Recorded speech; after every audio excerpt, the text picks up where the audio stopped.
My name is Jeff Breidenbach. I'm very pleased to introduce Dany Qumsiyeh, who is going to be presenting on an automatic book scanner. This talk began with an idea of showing this device to a single person, and that person invited two more people, and you are all here through the incredible power of recursion. So with that, Dany, come take it away. All right, thanks, Jeff. Let me take a moment and shut it down.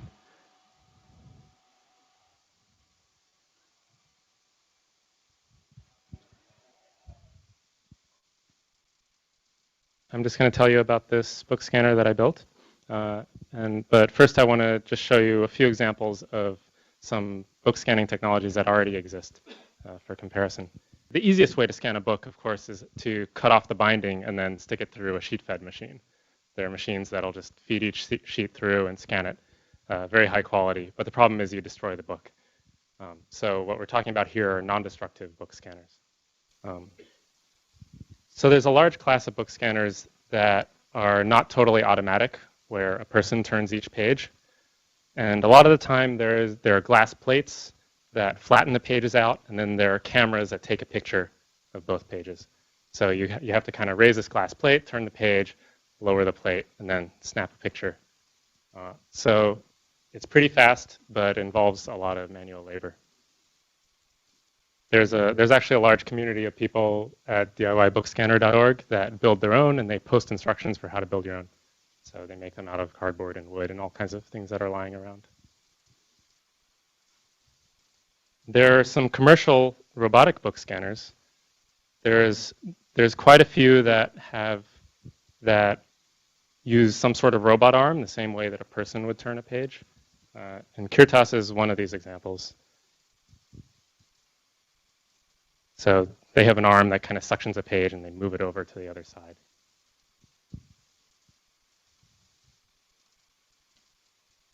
There's another that uses a very different method. This company is called Triventus, and they make a machine that has this V-shaped thing that moves up and down, and it actually suctions two pages against it while capturing images with a linear sensor along the tip. So it's really cool, and these are state-of-the-art machines, and they've gotten a lot of praise for being gentle to books. The main issue is that they're really expensive. One of these Triventus machines can cost on the order of $100,000. So this is the machine that I built, and I'm going to show you a brief video so that you can see some closer-up views of it.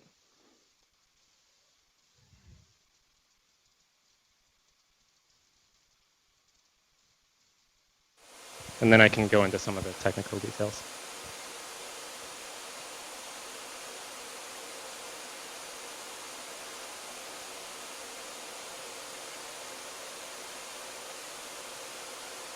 So the general idea is this book is moving back and forth on top of this prism-shaped machine.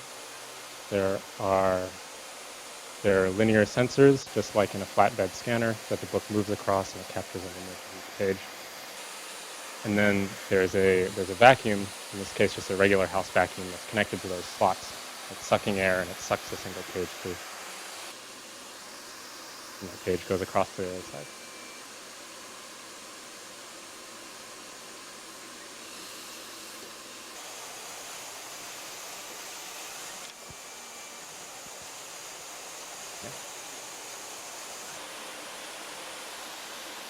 The question was, how do you ensure that you only get one page? And that's the next thing I'll talk about next. Once this is done. Yeah, and then the images show up on a computer.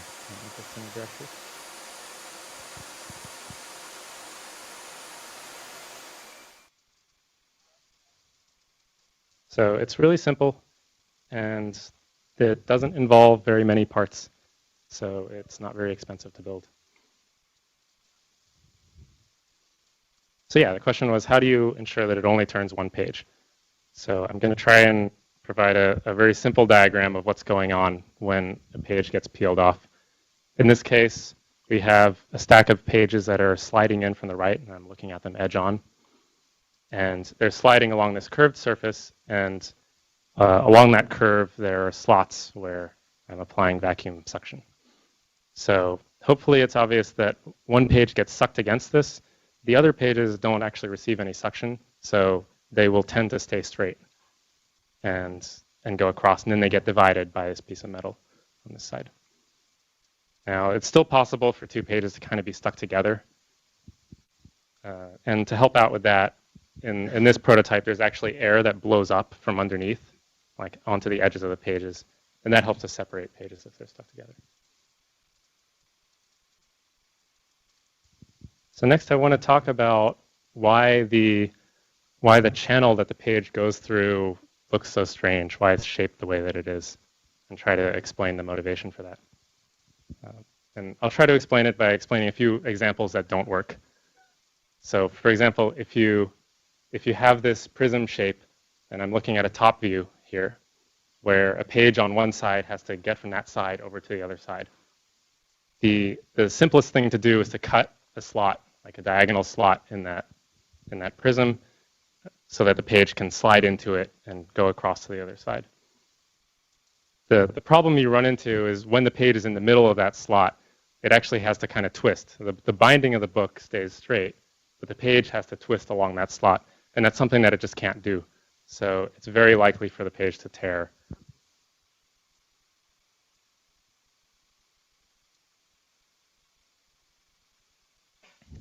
So the way that the machine is really shaped is a little bit more like this, where there's a flat section in the middle of that diagonal slot. So the idea is the page is coming in, and while the page is in that intermediate section, it's actually free to swing across to the other side. And so it can go to the other side without actually getting twisted. So that works a lot better. There's another problem you run into. So in this example, the slot for the channel is just a straight diagonal along that front surface. And there's another problem you run into if you have that straight diagonal and you're applying vacuum pressure to try and pull the page through. So this is trying to illustrate that. Basically, this is a side view, and here's the page coming from the right to the left. And the darker gray area is the channel where the page is sliding into, and the really dark slot is where the vacuum is being applied. That's where the slots of the vacuum are. So in this case, the page is coming from the right, and the corner of it is getting sucked up against those slots and curving around that curve. So as the page continues, you run into a problem where the page is being curved along this diagonal, and that curve reaches the binding. And the page, basically the motion of the book is forcing the page to bend near the binding, and that's something that it can't do. Basically, in order for the page to continue to the left, it has to pull itself off of that vacuum area. And if that requires too much force, then the page will just tear. So this doesn't work very well. The picture at the top was actually an earlier cardboard prototype that looked a little bit more like this, and that was the problem that it had. So the way the machine is actually shaped is a bit more like this. There's a diagonal opening near the bottom, and then the opening opens up vertically in the top part. So as the book is going across, the page gets suctioned against that dark area and curves around that diagonal. But at some point, the page reaches the part where this opening opens up vertically. And so the page is no longer supported by the surface that's on the right. So it's actually free to swing across to the other side. So if you have a shape like this, then the page can basically slide its way off of that vacuum section without applying too much force to the binding.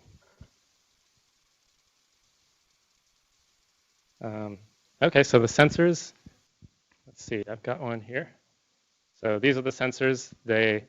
It's a contact imaging sensor, and it's straight out of a flatbed scanner or a sheet fed scanner. It's the same thing that they use. So it has an array of light sensors and pulses colors so that you can capture each color.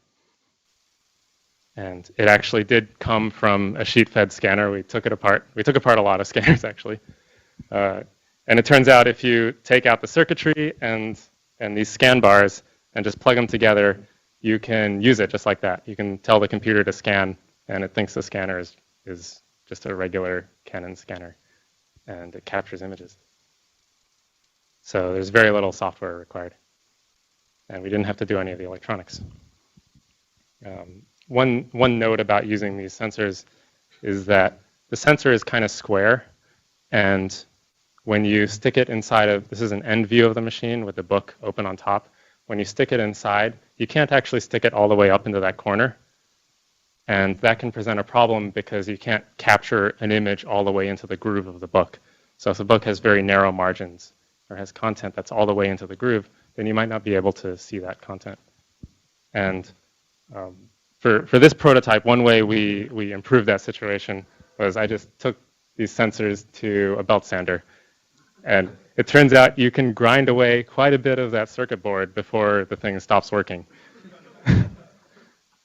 And that was enough to get us within about 9 millimeters of the groove, which is okay for most books. For a real machine, if you want to do a lot of scanning, it's probably better to use a different sensor. There's a lot of other scanners that use a CCD sensor, where they have a lens and they project the image onto a linear sensor. And in that case, you could actually project the image all the way from the corner. It wouldn't have this kind of square restriction. And yes, somebody mentioned increasing the angle of the corner at the top would help. And that's something we looked into a bit. One problem you run into when you make that angle larger, like 90 degrees, is that the book doesn't actually want to sit completely flat. So the curve of the page may actually still hide some of the binding from you because it's not totally flattened out onto the surface. Also, librarians generally like to they consider it very bad to open the book too far, and so if you can keep the angle of opening as small as possible, that's better for the book. So this is the result you get. It's a very flat scan, as if you had put the page onto a flatbed scanner, and the quality is exactly the same. So by default, I'm running this at 300 dpi, but you could crank it up larger if you wanted. And it's also a lot better than using cameras for scanning, because cameras, even though they may have a certain number of megapixels, each pixel is actually red, green, or blue. And in these scanners, when you say 300 dpi, you're actually capturing all three colors for each pixel. So it works a lot better. It has much higher quality. And these sensors are only like $20 compared to a very expensive camera that you would need. Yeah?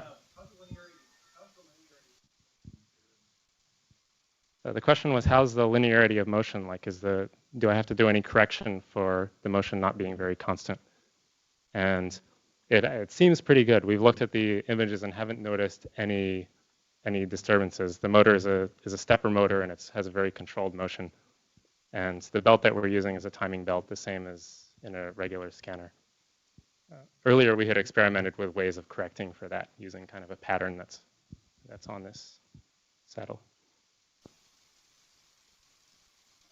So yeah, I'll say a little bit about this. We're calling the saddle, the thing that moves the book back and forth. It has clamps on it to kind of hold the book in place. And another purpose of the saddle is it has these white strips on it, which are used for calibrating the sensors. So it's in the home position. Those strips cover up the sensors. So when you first start scanning, they figure out what color is white, and they calibrate to that.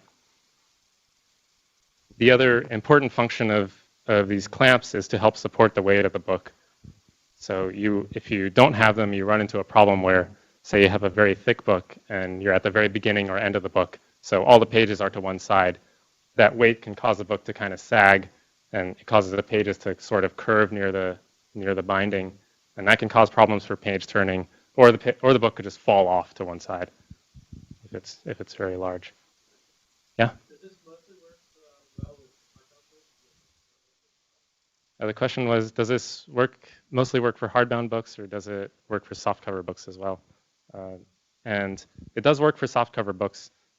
I guess the support for the support from the clamps kind of works a little bit better for hardcover books, but we haven't run into any problems using it on softcover books.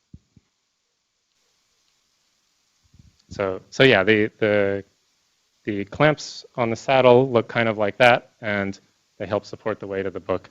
Basically, when you first start scanning, you set the book down somewhere in the middle, and then you adjust these so that they're just touching the book. And then from then on, if the book is to one side or the other, it helps to support the weight.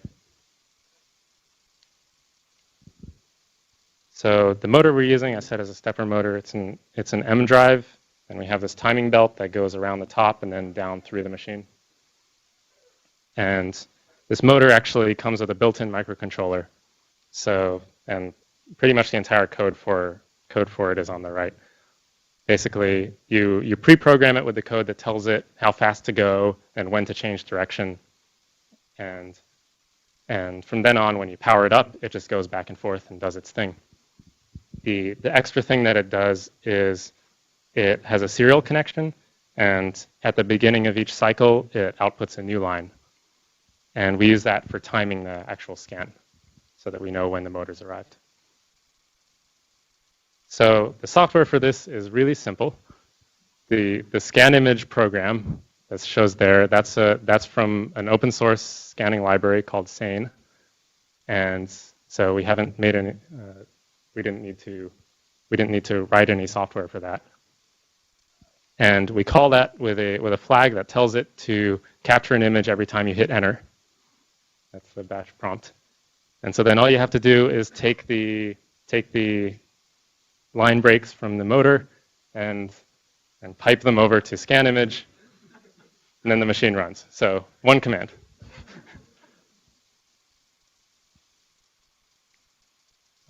So there's some extra software that Jeff, who introduced me, wrote. This is just an image viewer, so it shows you the images as they're being scanned, and it's open source at the URL at the top. And it has a lot of great features, like you can click on a page number and you can see a mosaic of all the page numbers that you've scanned. And that makes it really easy to tell whether something went wrong during scanning, like you missed a page or you duplicated a page. Basically, you can look down these columns and see like 361, 341, 321, 301. You can see all the way down that everything went fine and that no pages were missing. Another way that we avoid problems and detect duplicate pages or missing pages is with a sensor that's right inside the machine. As soon as a page comes in the slot to be turned, there's a break beam sensor. So we detect exactly when the page arrives. And basically, if a page arrives at the wrong time or doesn't show up, then we know that something's wrong and the motor stops. So this sensor is connected directly to the motor, and that's part of that microcontroller program.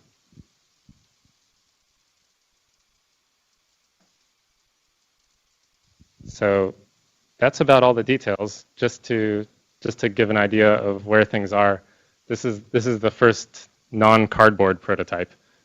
So there's still a lot to improve. The first prototype on the top left, that's cardboard just from a dumpster that was outside the office. So it cost nothing, and it had a little air pump from an inflatable mattress, and that was actually able to turn pages, and it was really exciting. So I experimented with the shape of the page turning mechanism a few times, but this is the first actually model that's actually built out of metal. So where it is right now, basically, it's very quick to set up for a book. It takes about 40 seconds to adjust those clamps and start the scanning. The cycle time of this going back and forth right now is 11 seconds for a page pair. So a 300-page book would take about half an hour. This is a lot slower than many of the alternatives, but since it's fully automatic, one operator should be able to run like 10 of them. You don't have to do more than just start it and stop it. The materials, there's only about $1,500 of materials. About half of that is just the scanner that we took apart, and there's the vacuum and then the metal. So it should hopefully be very cheap to build. And yeah.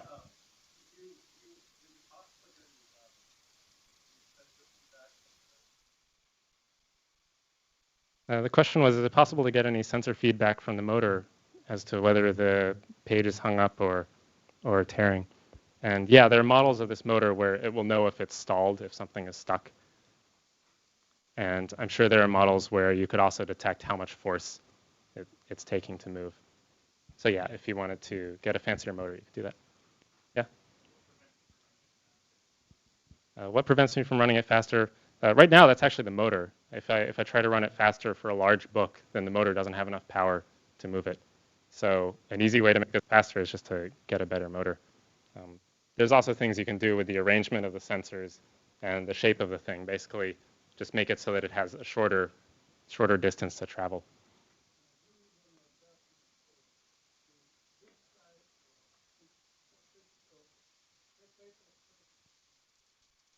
The question was, do you need any adjustments for book size or paper thickness?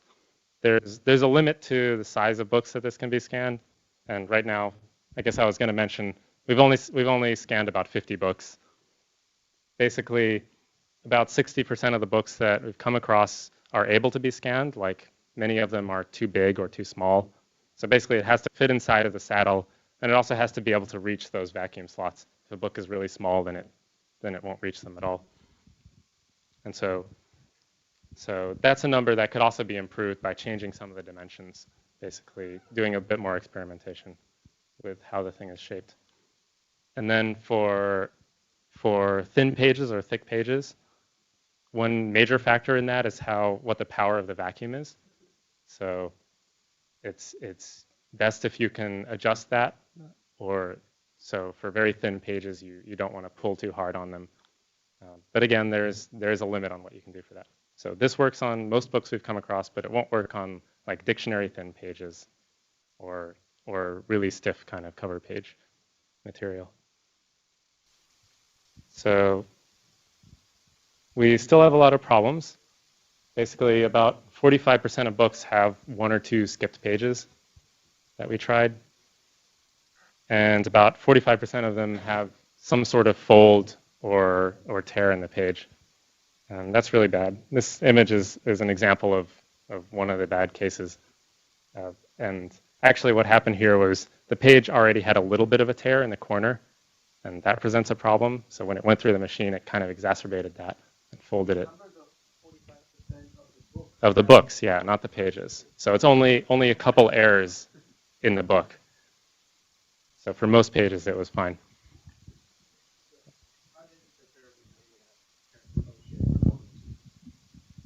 We'll leave those questions until afterwards. That's all right. So yeah, and also this was before we installed the sensor. So in this case where the page was folded, it's very likely that the sensor would have detected that the page didn't arrive at exactly the right time and stopped the machine before it caused any more damage. So yeah, there's a lot of improvements to make. I still haven't experimented much with different shapes. This is only the third iteration, really. And there's adjustments you can make to the vacuum, like maybe adjusting where the vacuum is applied and what the slots look like. There's better materials, like aluminum leaves a little bit of aluminum oxide residue that you can kind of see on the edge of the book. And it would be better if it were stainless steel or something like that. And of course, better image sensors like a CCD sensor that would be able to capture it all the way into the corner. And then there are crazier ideas, like you could take a whole bunch of these and chain them up if you have a lot of books to scan. Basically, this diagonal opening can be chained pretty close together. So you could have just two people, one at each end, loading books one right after another, and you could perhaps scan books really quickly that way. So there's a lot of interesting ideas about what to do with it. So that's it. I just want to thank Jeff, the person who introduced me. He's been really crucial to this project. He wrote all the software. He helped out with the sensors. He installed the brake beam sensor and helped take apart scanners. And And he's given me advice all along the way, and given me the moral support to keep working on it. And also want to thank my manager Stefan and previously Ram, who were uh, who have been okay with me working on this, and they've supported me in any way that they could. And so yeah, that's about it. I can take questions. Can you talk a little bit about error recovery and what happens when different sorts of things go wrong? Okay, the question was, can you talk a little bit about error and what you do when something goes wrong? So right now with this prototype, basically if a page doesn't turn, then that sort of detects it and the machine just stops. And so you can notice that and come and figure out what happened and then reset it and start it again. Right now, there's no way to detect if two pages go through, if they're really stuck together. Then that means that you miss capturing the images of the page that was in between. So that's a problem. But there are ways that you can detect that, and there are things that like sheet-fed scanners use to detect whether two pages have gone through, and you can do something similar. And yeah. Do you think you could make it significantly cheaper? And it's already pretty cheap, but it sounds like it's a pretty expensive scanner to be using that kind of thing. It doesn't feel like it's already so cheap compared to most of the alternatives. That's not a big priority. The question was, do you think you can make it any cheaper? Because it sounded like the scanner part was already the most expensive part. Yeah, if you did your own electronics, for example, these sensors, the part that we're actually using, are only $20 each. So if you built the electronics yourself at a large scale, then it would probably be even cheaper than it is now. But the biggest cost will probably just be putting it together. And right now, I mean, all the pieces are basically flat pieces of metal, and so they're very easy to cut. Other questions? Yeah. Yeah. Question was, where did I build it? And I built it on some workshops that were on campus.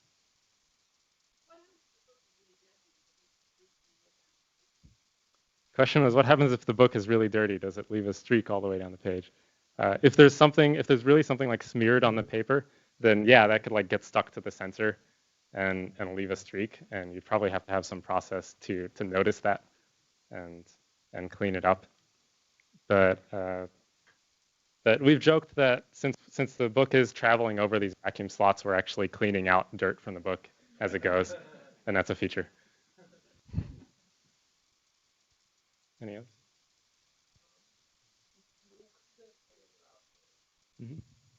The question was, it looks like this machine, if something goes wrong, could actually tear a page, and it looked like the other machines we looked at couldn't actually tear a page.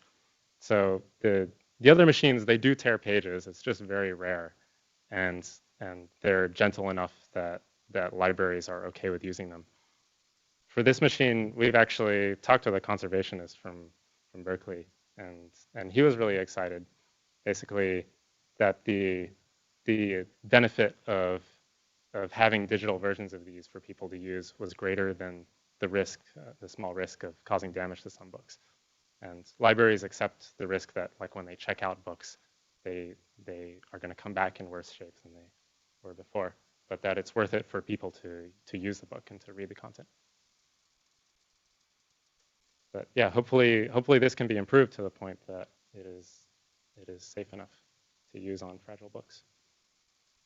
Yeah. The question was, why is the scanner so far away from the slot? The main reason it's there was just we wanted to have both scan bars together so that they capture at the same time. And the slot, this side, the exit slot actually extends all the way up to where the scanner is. So you could actually make them closer if you had them separate, like one on this side and one on the other side. And that might make a shorter distance to travel. Mm-hmm. Question was, is it two scanners or just one scanner with two bars? This is one scanner with two. It's from a sheet-fed machine, so the sheet would feed through, and it had a scan bar on the top and on the bottom. And so we one circuit board, and we just took two sensors. All right, any other questions? Where does it running go from The question was, where does this project go from here? And I don't know, but we'll talk a little bit more about that later. Maybe this is a good time to end the recorded portion of the talk. And let's give Dany a hand.